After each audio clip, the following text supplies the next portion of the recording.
उनका भी जिक्र उन्होंने किया और महात्मा गांधी के साथ ही साथ किया। ये बड़ा दुर्भाग्यपूर्ण था। और नेहरू के बारे में जैसा उन्होंने कहा, आज आपने शायद बात भी की और कुछ और लगातार आप नेहरू पे लिखते भी रहे और बोलते रहे। आपकी टिप्पणी। देखिए, हरजिंदर जी ने बहुत सही कहा। नेहरू इनके लिए बहुत बड़ी चुनौती है। मैं आपका ध्यान आकर्षित करूंगा, जब मोदी जी नए नए प्रधानमंत्री बने थे तो केरल में एक आरएसएस की पत्रिका है, उसमें आरएसएस के एक महत्वपूर्ण कार्यकर्ता थे, उनका एक लेख आया। उसमें उन्होंने कहा कि साहब, हमें गांधी को नहीं मारना चाहिए था, हमें नेहरू को मारना चाहिए, नेहरू की हत्या करनी चाहिए। जब ये लेख आया, जब ये छपा, तो बहुत हंगामा हुआ। और जैसा आरएसएस की आदत है और उनसे जुड़े संगठनों की आदत है, फौरन उन्होंने वापसी की और कहा कि नहीं नहीं, हमारा इनसे कोई मतलब नहीं।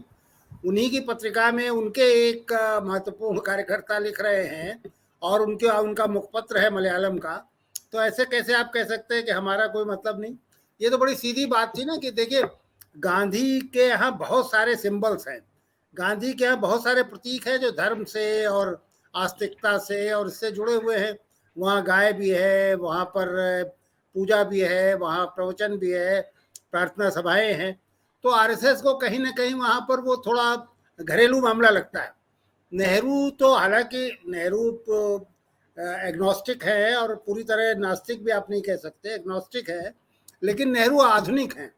तो आधुनिकता के तो ये लोग हमेशा खिलाफ रहेंगे ना। जो भी व्यक्ति आधुनिक होगा वो उन सारी चीज़ों से न सिर्फ दूर होगा बल्कि उनका शत्रु होगा, जिसके लिए राष्ट्रीय स्वयंसेवक संघ खड़ी होती है। ये पहली चीज़ हमें याद रखनी चाहिए। इसलिए नेहरू हमेशा उनके लिए चुनौती है। आप देखिए, अब ये बहुत सारी संस्थाएं जवाहरलाल नेहरू ने बनाई थी, पहले प्रधानमंत्री थे, तो सारी लिबरल यूनिवर्सिटियाँ उनकी देन थी, आईआईटी आईआईएम उनकी देन थी, साहित्य अकादमी और संगीत नाटक अकादमी उनके देन थे, उनका यूजीसी उनकी देन थी, प्लानिंग कमीशन उनका बनाया हुआ था। तो ये हर उस संस्था को नष्ट करना चाहते हैं और जो जवाहरलाल नेहरू की निर्मित रही हो या जवाहरलाल नेहरू की स्मृति जिससे जुड़ी है। दुर्भाग्य सिर्फ ये है कि आप एक संस्था को नष्ट तो कर सकते हैं, लेकिन उससे बेहतर नहीं बना पा रहे हैं। आप देखिए, लिबरल विश्वविद्यालयों का जो एक हमारी जो परंपरा थी, वो नष्ट करके अब कैसी यूनिवर्सिटियां ये बना रहे हैं, या आईआईटी और आईआईएम जैसे दूसरी संस्थाएं क्यों नहीं खड़ी कर पा रहे हैं। आपने प्लानिंग कमीशन खत्म करके एक नीति आयोग बना दिया। प्लानिंग कमीशन जितना महत्वपूर्ण काम कर रहा था और इस देश के स्वास्थ्य और शिक्षा जैसे क्षेत्रों में जिस तरह का उसका हस्तक्षेप था, यहाँ की सिंचाई की सुविधाएं बढ़ाने में जिस तरह उसका योगदान था, पूरा एग्रीकल्चर सेक्टर एक तरह से जो पूरा 5 ईयर प्लान्स का कॉन्सेप्ट है, पहले पंचवर्षीय योजना से लेके आज तक एग्रीकल्चर सेक्टर ने जो कुछ हासिल किया वो तो उसी की वजह से किया है ना। अब जब ये नीति आयोग आ गया, ये क्या कर रहे हैं, ये कुछ एमबीए पास, कुछ जो उनके लिए क्यों कोई खराब शब्द इस्तेमाल किया जाए, लेकिन वो एक तरह से वो उस तरह के फ्रीलांस इंटेलेक्चुअल्स हैं जो किसी के लिए पर्चे लिख सकते हैं। उनसे वो पर्चे लिखवाते हैं, उन पर्चों का क्या होता है, उसमें क्या स्थापनाएं होती हैं, वो आंकड़े कहाँ से जनरेट कर रहे हैं, कैसे वो किस तरह का चित्र हमारे समाज का पेश कर रहे हैं, ये कोई भी अगर गंभीरता से उसमें घुसेगा तो पता चलेगा। नेहरू के जब, हालांकि ये तो अंग्रेज बहादुर का बहुत सारा कुछ बनाया हुआ था, जिसे आज सेंट्रल विस्टा कह रहे हैं, पार्लियामेंट से लेकर के और दूसरे सरकारी दफ्तर, लेकिन कहीं ना कहीं नेहरू की परिकल्पना इससे जुड़ी हुई थी। आप देखिए, नेहरू लाए एक बड़े आर्किटेक्ट को चंडीगढ़ बनवाने के लिए।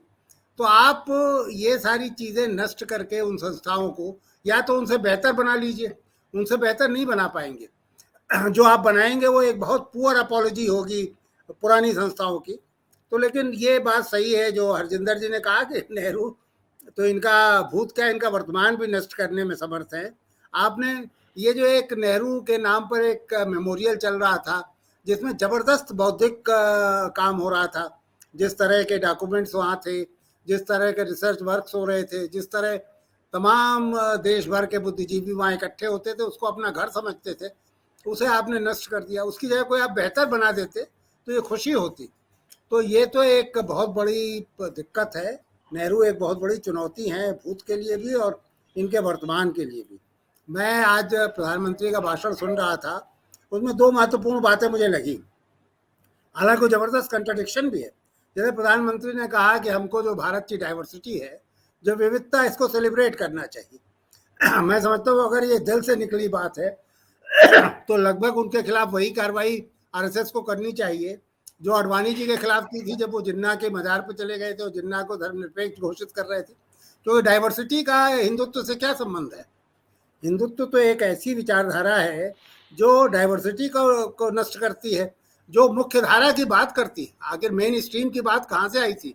हालांकि इधर तो थोड़ा कम हो गई है, नहीं तो ये तो भारतीय जनसंघ और भारतीय जनता पार्टी का एक, जिसे आप कह सकते हैं, प्री एजेंडा हुआ करता था कि सबको मेन स्ट्रीम में लाओ। ये मेन स्ट्रीम क्या थी? ये मेन स्ट्रीम तो डाइवर्सिटी का निषेध थी। तो आज प्रधानमंत्री जी ने डाइवर्सिटी के पक्ष में कहा, उसका सम्मान करने के लिए कहा। अगर सचमुच उनके दिल से निकला और ईमानदारी से निकला वाक्य है तो हमें उसका स्वागत करना चाहिए। लेकिन फिर वो खतरे में है, आरएसएस उनके खिलाफ कार्रवाई करेगी। दूसरी चीज उन्होंने एक अच्छी बात कही, वो स्त्रियों के लिए, स्त्रियों को लेके कही। वो भी बड़ा भावुकतापूर्ण क्षण था जब वो स्त्रियों के पक्ष में बोल रहे थे।